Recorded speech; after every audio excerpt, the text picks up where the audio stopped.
যে বেঁধেছিলেন সেই লীলা সকলে জানেন। তো দাম কথার মানে হলো দড়ি, আর উদর মানে পেট, উদর পূর্তি বলা হয়। তো পেটে বা কোটি দেশে কোমরে দড়ি দিয়ে বেঁধেছিলেন বলে তাকে বলা হয় দামোদর। আর মা যশোদা কৃষ্ণকে যশ প্রদান করেছিলেন যে ভগবান বন্ধনগ্রস্ত অবস্থাতেও অন্যদেরকে মুক্তি প্রদান করতে পারেন। তো ভগবান হচ্ছেন ভক্ত বৎসল, প্রেমের বন্ধনে আবদ্ধ হয়ে যান, ভগবান প্রেমের কাছে পরাজিত হয়ে যান। যদিও এই পরাজয়টা চিন্ময় পরাজয়। পিতাকে পুত্র পরাজয় করতে পারে কিনা, মানে বলেন ভগবান কি করে হেরে যায়? আমরা জানি সবাই ভগবান বড়, কিন্তু না, ভগবানের চেয়ে কে বড়? ভগবানের ভক্ত বড়। সকলে ভগবান হতে চাই, আমি সাধন ভজন করে আমি দেবতা যে ভগবান হয়ে যাবো। আর রামকৃষ্ণ বলছেন মিষ্টি খাওয়া ভালো না মিষ্টি হওয়া ভালো? মিষ্টি খাওয়া ভালো, মিষ্টি হয় না, মিষ্টি খাও। মানে মিষ্টি নিজের আনন্দ বুঝতে পারবে যে আমার মধ্যে কি রস আছে। যারা মিষ্টি খায় তারা জানে কি রস, রসমালাই যে কি রস সে যারা খায় তারা জানে। তো ভগবানের মধ্যে যে কি আনন্দ ভগবান নিজে ফিল করতে পারবেন না। তো ভক্ত সেটা উপলব্ধি করতে পারে। এই জন্য ভগবান যে ভক্ত বড়, কোন দিক দিয়ে বড়? প্রেমের দিক দিয়ে বড়। মা যশোদা তার প্রমাণ। মা যশোদা কৃষ্ণকে শাসন করেছেন, কান বলে দিয়েছেন, তাকে বেঁধে রেখেছেন। কেউ পারবে? কোন ধর্মে আছে ভগবানকে কেউ মানতে পেরেছে? আর নিজের যে এক্সাম্পল আছে, গডকে মানতে পেরেছে বাইবেলে কোথাও নেই, তাই না? তো সনাতন ধর্মে ভগবানকে বাঁধা যায়, ভগবানের কাঁধে চলা যায়। অন্য রিলিজনে আমি ভগবানের কাঁধে উঠতে পারবেন না, ভগবানের সাথে ফ্রেন্ডশিপ করতে পারবেন না। তো ভগবান এটাই, ভগবানের মধ্যে সমস্ত কিছু ক্ষমতা রয়েছে, তার কোনো অক্ষমতা নেই। তিনি সমস্ত লীলা করতে পারেন ভক্তের ইচ্ছা অনুযায়ী। তিনি খুব ক্ষুদ্র হতে পারেন, আবার বৃহৎ হতে পারেন। He is greater than the greatest and smaller than the smallest. ক্ষুদ্রতম থেকেও ক্ষুদ্রতর, বৃহত্তম থেকেও বৃহত্তর। এইভাবে ভগবান ভক্তের ভাব নেই, যেমন ভাব তেমন লাভ বলা হয়। যে ইয়ে যথামাং প্রপদ্যন্তে তাংস্ততেব ভজাম্যহম, গীতায় বলেছেন যে যেমন চাই আমি তাকে সেইভাবে ধরা দিই। কেউ যদি নিরাকারের উপাসনা করে ভগবান তাকে যে নিরাকার হিসাবে থাকেন। কেউ যদি মনে করে ভগবান পাথর, মন্দিরে ভগবানের পাথর, কেউ যদি মনে করে স্বয়ং ভগবান, ভগবান সেই রূপে দর্শন দেয়। কারণ কংস মনে করছে যখন বৃন্দাবনে মথুরাতে আসছে বৃন্দাবন থেকে, তো যারা বয়স্ক গোপিকা, বয়স্ক মহিলা পুরুষ রয়েছেন, তো তারা দেখছেন যে আমাদের শিশু সন্তান আসছে। মাতাজিরা ভাবছেন যদি আমার সন্তান হতো তাহলে কত ভালো হতো, তার সন্তান রূপে দর্শন দিচ্ছে। আবার যারা যুবতীরা রয়েছে তারা প্রেমিক ভাবছে যদি এই সুন্দর কিশোরটি আমার প্রেমিক হতো কেমন হতো, প্রেমিক রূপে দর্শন দিচ্ছে। মদনদেব কামদেবের নাই সুন্দর, তার থেকেও বেশি সুন্দর।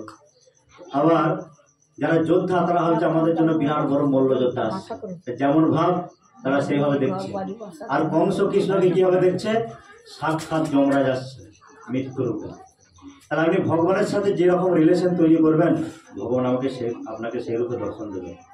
শান্ত, দাস্য, সখ্য, বাৎসল্য যে 5টি মুখ্য রস রয়েছে, সেই রসের যে কোনো একটিতে আপনি যদি তার সাথে সম্পর্ক স্থাপন করেন, আরো অন্যান্য গৌর রস আছে, তো ভগবান সেভাবে আমাদেরকে কৃপা আশীর্বাদ করেন। অনেক হলো ভগবান নিরাকার, হ্যাঁ কথা ঠিক, এবং এটি আংশিক সত্য, পূর্ণ সত্য নয়। ভগবান নিরাকার এবং সাকার বোধ। গীতায় অর্জুন প্রশ্ন করছেন যে আপনার নিরাকার না সাকার কোনটি আরাধনা করে শ্রেষ্ঠ? বলছে আমরা সাকারের আরাধনা করে শ্রেষ্ঠ। কেন?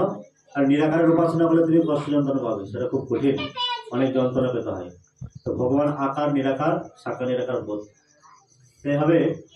তো তিনি দেখালেন যে ভগবান ভক্তের কাছে ভক্তের বন্ধনে আবদ্ধ হয়ে পড়েন। মা যশোদার কাছে দেখেছেন, এবং বৃন্দাবনে তার সখা তার কাঁধে চলে যাচ্ছে, তার সাথে লীলা করছে। এইভাবে ভগবান ভক্তের সাথে এভাবে মেশেন কেন? কারণ তিনি ভক্তকে আনন্দ প্রদান করতে চান। যে ভগবান এই জগতে আসতে পারেন কিনা? অবশ্যই আসতে পারেন।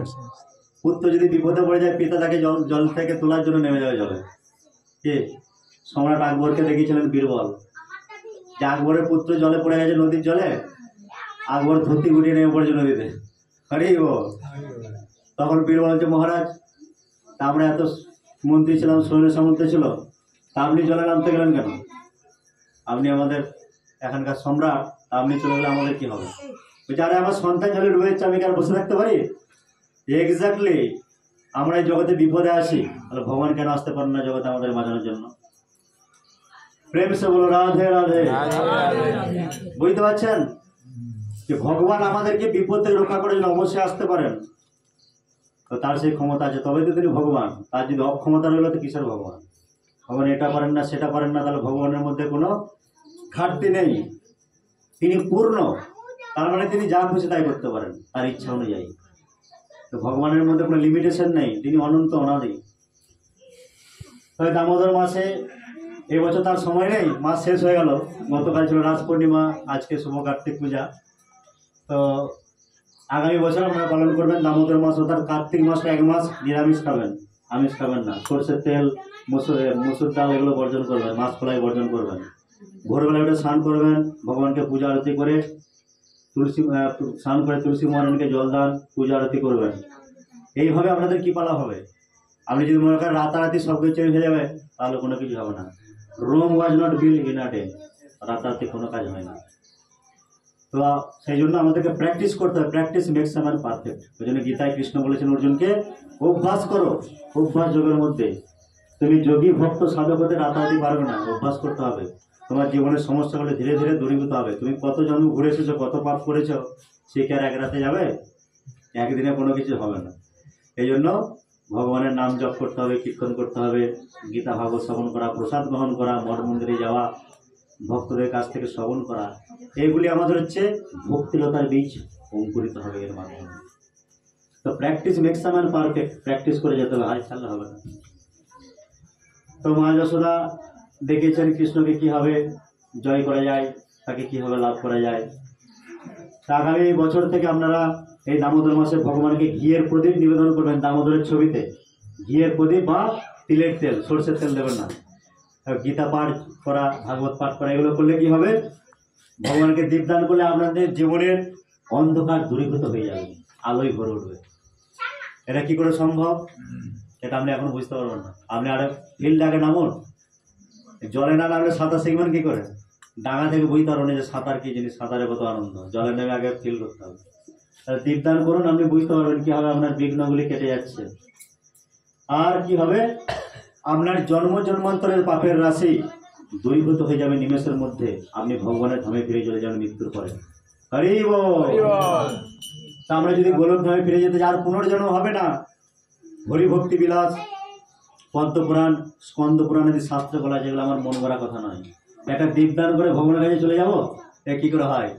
এটাই তো রহস্য। বিশ্বাসী বিনয় বস্তু, তর্কে বহুদূর।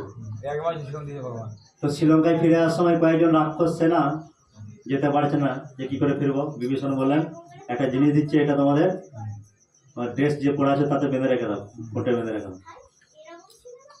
তাহলে দেখার দরকার নেই, খুলে দেখবো না, চলে যাবো আমরা। কি একটা বেঁধে দিচ্ছে উত্তরীয় সঙ্গে। তো যখন মাঝ সমুদ্রে কি ব্যাপার, আমরা হেঁটে হেঁটে সমুদ্রে পড়ে যাচ্ছি, আশ্চর্য ব্যাপার, ডুবে যাচ্ছি না কেন? কি একটা দিল দেখে, তখন সে গিট খুলে দেখছে একটা পাতা, একটা সামান্য পাতা, আর কি লেখা আছে, শ্রীরাম।